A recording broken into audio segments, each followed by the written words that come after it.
Good evening, I'm Matt Woodman. This is CTV News at 5. Tonight, charges laid. 2 daycare workers accused of assaulting 3 young children. Tower transformation. The change is coming to a once prominent downtown office building. And written in the stars, U of A students giving you the opportunity to have your name etched in space. CTV Edmonton, local breaking news with Matt Woodman. 2 local daycare workers have been charged with assault on 3 toddlers in their care. Back in March, we heard from a mother who said her son had been assaulted at Little Stars Daycare in Spruce Grove. She says she was alerted by the daycare's management and shown video footage. RCMP say they've identified 3 victims between the ages of 1 and 3 years old. A total of 6 charges have been laid against 2 people. 32-year-old Dimpy Bawa is facing 2 counts of assault with a weapon and 2 counts of assault. 29-year-old Shivani is facing 2 counts of assault. RCMP say investors combed through about 200 surveillance videos. When conducting this type of investigation, you always have to look at Section 43 of the Criminal Code, which is kind of nicknamed the spanking bylaw. So it protects parents and any kind of caregiver from using force to a certain extent. And it's our allegation here after conducting this investigation that what we witnessed is beyond what 43 covers as far as disciplinary action. Police say the accused were let go from the daycare when the investigation began, and the daycare has been cooperating with the investigation. A 9-year-old girl is dead after being hit by a truck in Spruce Grove. RCMP say the collision happened just before 9 this morning on Hartwick Manor. Officers believe the girl was sitting on a skateboard that was rolling off a driveway when she was hit. She was taken to hospital with critical injuries where she later died. No charges have been laid. Alberta's police watchdog says 4 RCMP officers shot at a man in a secure parking lot at the police detachment in Sherwood Park last week. The Alberta Serious Incident Response Team says the officer's shots struck the man several times. RCMP say he showed up in the parking lot with what appeared to be a gun. ACERT shared a photo of a BB gun found at the scene. It will investigate the officer's use of force. ACERT says the man who was shot remains in hospital. He is expected to survive. Alberta Health is reporting 35 new cases of measles since Friday, with 4 of those in the Edmonton zone. That brings the total number of measles cases in Edmonton since the start of the outbreak to 23. Province-wide, there's a total of 1,691 cases. The majority of those cases are in the South Zone. Ottawa says, and the current chain of transmission continues beyond October, Canada could lose its elimination status. The elimination status was achieved in 1998 when Canada became free of endemic measles. Canvassers are going door to door to ask for signatures on a petition trying to ensure Alberta stays in Canada. You know, Albertans are proud Canadians. Albertans consider themselves Canadians first, and for a variety of reasons. The group, known as Forever Canadian, gathered in Old Strathcona Saturday to start collecting signatures. The petition calls for a referendum on the question, do you agree that Alberta should remain in Canada? The province's chief electoral officer issued the petition last week. The group must now collect nearly 294,000 signatures before it can be filed with Elections Alberta. This is not about politics. You know, we may differ on policies and we can squabble over things, but when it comes to being proud of being Canadian, we're all on the same team and we're all working together. Canvassers have until October 28th to collect the required signatures. Space for new housing is a contentious issue in Edmonton. A local group says the solution could already be in the skyline.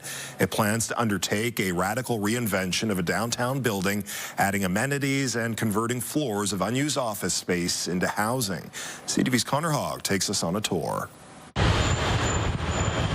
Its new owner is the first to admit 10405 Jasper Avenue isn't the most memorable of Edmonton's skyscrapers. It's super prominent, but it's never been a building that people have paid a lot of attention to because it's usually accommodated larger office tenants and a collection of medical tenants. It was built in the 70s when demand for downtown office space was booming. Today, the former Standard Life Center sits half empty. Its new owner says soon that will change. food hall. We're looking into pickleball court, basketball court. We've got golf simulators coming. We've got event space. We've got a rooftop patio restaurant that we're standing on right now. Leader Investments bought the building for $12.5 million. It plans to convert the top half of the tower from empty boardrooms to residential units, with young professionals and students as the target demographics. About half of the building will remain office space. Creating more housing opportunities with all the different sizes and scales is important for the downtown ecosystem. And this building, based on its location, is like right in the heart of all the social part of downtown. These are great opportunities to add that vibrancy, to make use of vacant space, and just add more life to the downtown. Ward O'Dayman councillor Ann Stevenson says private projects like these are good for everyone because they increase density downtown with fewer startup costs. The great thing about office conversions, for example, is we don't have any new roads to plow. We don't have any new transit service we need to provide. We don't have any new parks that we need to build. They're already all here. The city offers several grants to support conversion projects like this. Those are still in the works. What is ironed out now is the name, the standard. We truly hope that we can add something that people look to as like a part of the solution and bring more people back to downtown. Leader is hoping to have permits by next year. Connor Hogg, CTV News, Edmonton. About 150 people in Thorhild County are still dealing with little to no cell service nearly 2 months after a cell tower there was vandalized. This is where the 106-meter tower stood near the border of Thorhild and Westlock counties. RCMP say vandals knocked it down in mid-June and made off with some copper wire. Erdman's Gardens and Greenhouses is just down the road from the tower. Its owners have been unable to make calls on their cell phones for more than a month. TELUS says it is adjusting other towers nearby to provide the area with as much coverage as possible, and the replacement will be installed sometime in September. I think it should be done faster. A lot of people out here depend on their cell phones. TELUS is getting paid for those cell phones. While it's a TELUS tower, other carriers use it to serve their customers too. The Erdmans are with Bell, which is CTV's parent company.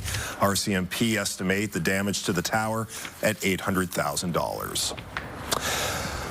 Let's check in on the weather now, and Josh, we're going to be seeing more of the same, it sounds like, tracking some thunderstorms. Yeah, nice and warm again today, but again, later on tonight, we could see some of those thunderstorms roll in. Right now, we've got some thunderstorms off to the east-northeast that we'll show you in a second. We get to 28 for a daytime high today. We're at 26 downtown, but look to the east where you have those thunderstorms. Temperatures have been knocked back to just 17 degrees.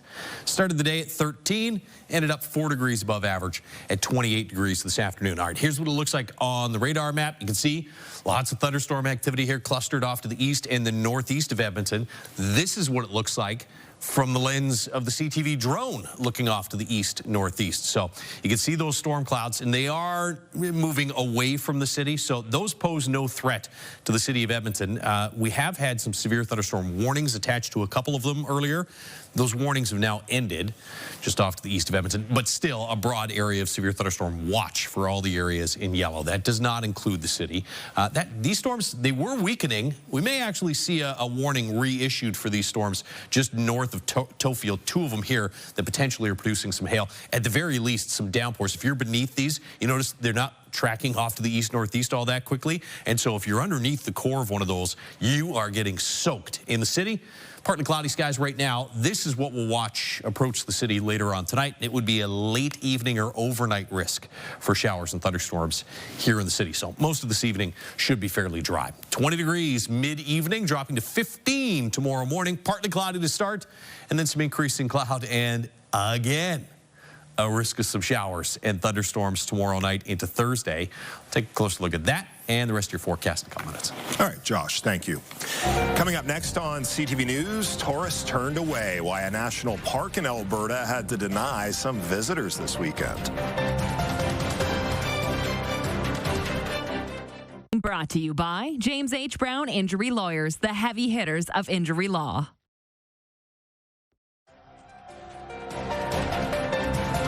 You're watching CTV News at 5.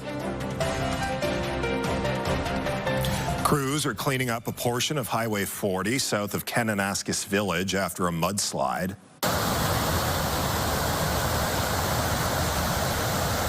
It happened Saturday afternoon between the Mount Lipset and the Miss Creek Dayuse areas. Crews say rocks and trees piled up as high as 2 meters and covered 60 meters of the highway. The RCMP say the highway will be affected for about 2 days. The latest information from 511 Alberta shows there is 1 lane alternating traffic. It was a busy long weekend for national parks across the province, with many people taking advantage of the free Canada Strong Pass. One park was so busy, tourists had to be turned away. CTV's Carson Marsook reports. The Heritage Day long weekend is generally one of the busiest for businesses at Waterton Lakes National Park. It's always the biggest, always the busiest. So we were expecting the big crowds. But on Sunday, it got a little too busy. Before lunchtime, the team observed using a traffic model, on-the-ground observations, and an estimate of vehicles in the park overnight. They noted that we were on a very high level of visitation. At which point, staff made the decision to divert traffic and close the park gate for about 5 hours. What we observed was congestion on the roadways, both throughout the park to popular places like Red Rock Parkway, Cameron Lake, and through the town site, as well as limited parking availability. Well, too early to estimate how many people visited Waterton Lakes over the weekend. Business owners say the majority are taking advantage of the federal government's Canada Strong Pass to get in for free. The amount of local Canadian traffic has spiked very noticeably. Shamir Suleman says the start to the summer season has been slower than expected due to the rainy forecast, but is anticipating a busy August and fall season. A busier year than we're used to, not the record-breaking that we thought. Last year marked the second busiest on record with more than 540,000 visitors. Parks Canada says efforts to raise awareness of trip planning, promoting shorter season and less sensitive areas of the park, and managing crowd sizes are ongoing. We do post updates on congestion at popular areas throughout the day on weekends, and certainly factor in arriving early. Carson Marsook, CTV News, Lethbridge. Ground has broken at the new site for the popular Banff sign. The sign has been welcoming people into the community on Mount Norquay Road since 2017. It became so popular with people wanting photographs, it led to traffic congestion and worries about pedestrian safety. The sign is being moved to a green space near the Banff train station. It should be ready by October.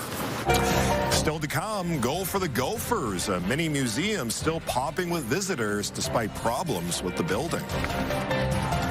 It is indeed a museum. It does tell the history of this community. We just do it in a very different way. Programming brought to you by James H. Brown Injury Lawyers, the heavy hitters of injury law. In the Wall attraction in central Alberta has been drawing thousands of people to a tiny hamlet every year for nearly 30 years. Tonight we have more on the museum using taxidermy to tell the tale of Torrington. We've been for 3 years talking about this place. If you end up in the hamlet of Torrington, Tom and Karen have a recommendation for you. It's a very unique thing. I mean, I don't know how many Gopher museums there are in the world, but certainly there aren't a lot. Just the craftsmanship of the whole thing, it was amazing.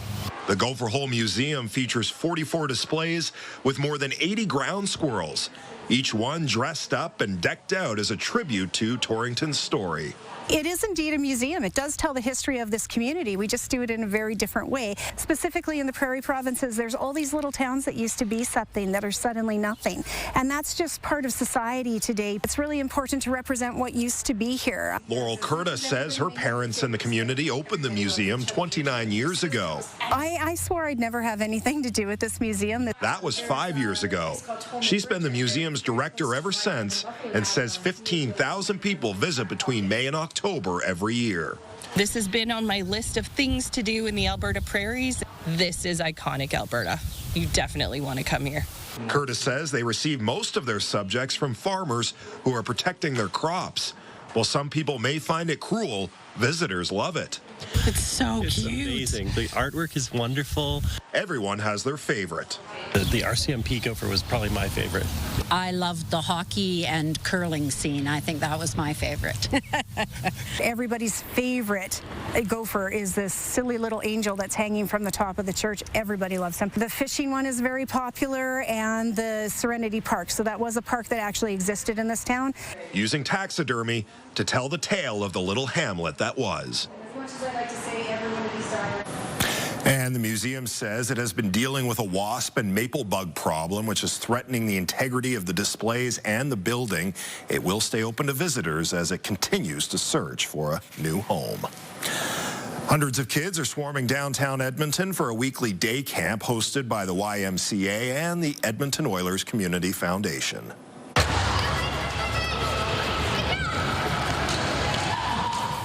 Kids are getting the chance to play hockey, basketball, yard games, and other activities at Fan Park and Ice District. The camps will be held every Tuesday until August 19th, and organizers expect more than 800 kids to take part. Oilers mascot Hunter the Lynx, along with some Oilers alumni, are also expected to drop by. This is the first year the two organizations are hosting these day camps. We all feel the Oilers fever here in town. Our kiddos are such big fans of the team. They love Hunter. During the playoffs, our campers, when they're in our programs or through our child care spaces, they celebrate, they dress up. This is just such a great synergy, and we were hearing all week how excited they were about coming down, so this is really great. The YMCA is running a campaign to send 500 kids in need to camp this summer. The Edmonton Heritage Festival has wrapped up its final year on the exhibition grounds. More than 60 pavilions were set up this year, including Somalia and Senegal as new additions. The Togo Pavilion took first prize for the best main in the food category for its plantain and beef skewers. We make sure we have everything ready that will make everything taste the best. That's what we do. That's Togolese way. And we have to make our country proud of us. Organizers say the festival will return to Hawrelak Park next year. Well, back to school is a month away for most students. The drive for supplies starts right now. 2 Edmonton malls are hosting school supply drives. At Kingsway Mall, a giant backpack near the southwest entrance is collecting donations. This is the first year the Edmonton Public School Foundation has put together the school supply fundraiser. The spokesperson says many families need help providing their kids with school supplies because the cost of living is making life expensive. Things like duotangs, notebooks, highlighters, pencil crayons. We have a bit of a list, but those are some of the most needed items that we're able to support students with. A school supply drive is also taking place at West Edmonton Mall. Shoppers are being asked to stuff the Volkswagen van near Bourbon Street with supplies. This initiative is in support of the Bent Arrow Traditional Healing Society. Well, when we return, Star Signature, how a project at the U of A could launch your name into space. A new project at the University of Alberta is giving you the chance to have your name etched in space. A satellite built by students at the University of Alberta is launching into space next summer. For a price, they'll bring you along for the ride on X-Alta 3. Donors will have their name etched into a silicone chip that will be attached to the satellite before launch. It will orbit around Earth and help with climate change research. Students say the opportunity is also helping launch their careers. To be able to have this opportunity to help design something that's going to go to space in my first year, that's such an incredible opportunity that I never imagined to be possible before. So I'm definitely super grateful for the opportunity to be involved in a real space mission. The price for one name is $100 or 3 names for $200. Which 2 of my kids don't get on there? I was just get on the list. I was just about to say maybe you, I, and Jeff from CTV News at 6 can go splits. I wonder if it'll be tracking any thunderstorms out there. I know you certainly are tonight. There are lots of thunderstorms. We'll show you that on the radar map in a second. This is what it looks like over Edmonton, though. No storms over the city as you look through the Action Furnace River Valley Skycam. Action Furnace fixed right here. It's free. We're at 26 degrees after hitting 28 for a high earlier this afternoon. Fort McMurray's up to 29, and you have some 25s in Ray. Red Deer and Grand Prairie. Severe thunderstorm watches for the areas in yellow. And the last time we spoke, we said, oh, wait, those 2 little thunderstorm cells might require a warning. And just in the last few minutes, there has been a warning issued. Sherwood Park, technically you're included in this warning, but these are the storm cells that have prompted that warning, and they're not going to back up on you. So you're pretty much out of the woods. This one here, I think, probably needs a warning as well, just south of Two Hills. With these storms, because they're not moving very quickly, you could see some localized flooding because of the heavy rain and potentially pea to dime-sized hail. We'll watch the east-northeast end of the city. There's a few little shower cells that are starting to pop up on the back edge of these. The overall pattern is for this to slowly move off to the east-northeast and not pose much of a threat to the Edmonton region. But right on the back edge of those, if you're in northeast Edmonton or Fort Saskatchewan area, you might actually see one just kind of pop up very quickly over top of you in the next hour or so. Otherwise, you're going to have to wait until all of that slowly makes its way through. And you can see it is breaking down as it approaches Edmonton. So not going to be anything imminent. The evening should be fantastic. And then late tonight through the overnight period, a chance of a scattered shower or thunderstorm in the area.